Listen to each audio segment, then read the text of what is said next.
Nous allons maintenant corriger l'exercice 3 de la séance de TD4. Pour tester la résistance à un herbicide dans une population de mauvaises herbes, on cultive 600 plantes par pot de 6, on aura donc 100 pots, et on compte le nombre de plantes mortes après traitement herbicide. On considérera que la mort d'une plante est indépendante de celle des autres plantes du même pot. On vous présente des données avec le nombre de plantes mortes par pot qui varie de 0 à 6. On a donc ici les différentes valeurs possibles de la variable nombre de plantes mortes par pot. Et puis ici le nombre de pots, donc le nombre d'observations parmi les 100 pots qui correspondent à chacune des valeurs de la variable. La première question est de calculer une estimation du taux de plantes sensibles à l'herbicide. Effectivement, le taux de plantes sensibles dans la population n'est pas connu. Et par contre, à partir de cet échantillon, on peut en calculer une estimation, une valeur de proportion observée, en comptant le nombre total de plantes mortes et en le divisant par le nombre total de plantes. Alors le nombre total de plantes mortes va être donné par le nombre de pots et le nombre de plantes mortes par pot. On a ici 6 pots où une plante est morte, ce qui donne 6 plantes mortes, 12 pots où 2 plantes sont mortes, donc 24 plantes mortes, etc. On peut donc constater qu'on a 361 plantes mortes sur 600 plantes, autrement dit une proportion de 60% de plantes mortes dans l'échantillon. Et cette proportion 60% nous donne une estimation de la proportion de plantes mortes dans la population totale. Ensuite, on se demande si au risque alpha égale 5%, on peut conclure que la distribution expérimentale du nombre de plantes mortes par pot, donc de la variable aléatoire qu'on vient de décrire, suit ou non une loi binomiale. Alors, sous H0, on va poser l'hypothèse que oui, X suit une loi binomiale. Les paramètres de cette loi binomiale sont n égale le nombre d'individus sur lequel on va observer si la plante est morte ou pas, c'est-à-dire 6. Puisque la variable x va nous rendre compte du nombre de plantes mortes parmi les 6 plantes d'un pot. Et puis pi va correspondre à la probabilité de plantes sensibles dans la population. Pi n'est pas connu, on vient de dire qu'on a une estimation qui nous est donnée par l'échantillon. Donc pour tester cette hypothèse H0, on considérera que pi est égal à la valeur estimée dans l'échantillon.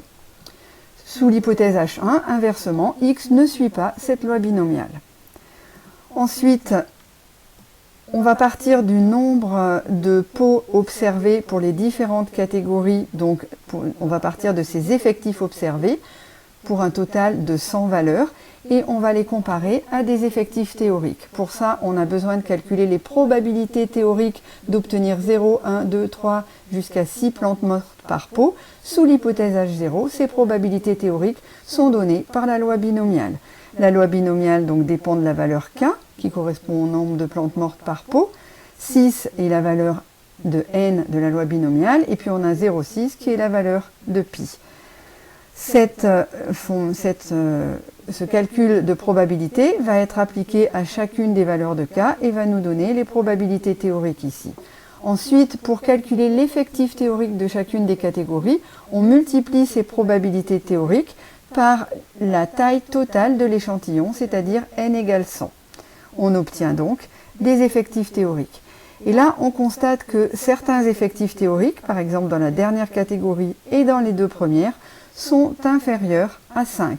On n'est donc pas dans les conditions où on a le droit d'utiliser une statistique de Ki2 pour comparer les effectifs observés aux effectifs théoriques. Alors on va s'en sortir ici en regroupant des classes.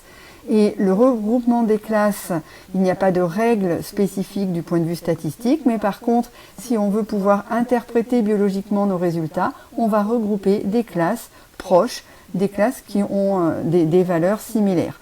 On va donc d'une part regrouper les classes de petits effectifs, 0, 1 ou 2 plantes mortes par pot, les 3 premières classes, et puis d'autre part, on va regrouper les 2 dernières classes qui sont celles qui contiennent 5 ou 6 plantes mortes par pot. Du point de vue des effectifs théoriques, on regroupe ces 3 classes. On aura donc 17,89 pour la première classe qui va de 0 à 2 et 23,33 pour la dernière classe qui comprend les valeurs 5 ou 6. Bien sûr, comme on va comparer les effectifs théoriques à des effectifs observés, il faut regrouper de la même façon les effectifs observés. On aura 18 effectifs observés dans la première classe, 0 à 2, et 25 valeurs observées dans la dernière classe, 5 ou 6. On peut donc ensuite construire une statistique de qui 2. On va calculer une valeur observée. Alors, le nombre de classes de cette valeur sera ici de 4, puisqu'on a 1, 2, 3, 4 valeurs théoriques à comparer maintenant à 4 valeurs observées. On calcule donc la valeur observée du qui 2 en comparant observé moins théorique, en élevant la différence au carré et en divisant par la valeur théorique pour chacune des 4 valeurs, des 4 classes de la variable. On obtient un total de 0,27 comme valeur observée de qui 2. Alors pour le nombre de degrés de liberté, on a 4 catégories, donc on part de 4. On a vu que pour passer des probabilités théoriques aux effectifs théoriques, on multipliait ici par n égale 100, donc cette valeur n effectif total observé, la taille totale de l'échantillon est toujours une valeur qui nous induit une diminution de 1 sur les degrés de liberté, donc 4 moins 1. Mais attention, ici on a des probabilités théoriques qui ont été calculées en utilisant la valeur 0,6 qui provient aussi de l'échantillon, puisque c'est la valeur de probabilité de mortalité des plantes estimée à partir de l'échantillon. Donc finalement, on a 4 moins 2 degrés de liberté, moins 1 pour n égale 100 et moins 1 pour pi estimé par la proportion observée 0,6. Donc 2 degrés de liberté. Si on va dans la table de qui 2 à 2 degrés de liberté, pour un test réalisé au seuil alpha égale 5%, on aura un qui 2 seuil de 5,99, donc une zone de rejet qui va de 5,99 à plus l'infini. Et notre valeur observée de 0,27 se trouve donc dans la zone où on ne rejettera pas H0. On peut déterminer le degré de signification, c'est l'air sous la courbe à droite de 0,27, et 0,27 étant compris entre 0,21 et 1,39, on peut conclure que le degré de signification est compris entre 0,50 et 0,90. On a donc un degré de signification qui est largement supérieur à alpha, on ne rejettera pas H0. La comparaison entre le degré de signification à alpha est équivalente à la comparaison entre le qui 2 observé et le qui 2 seuil.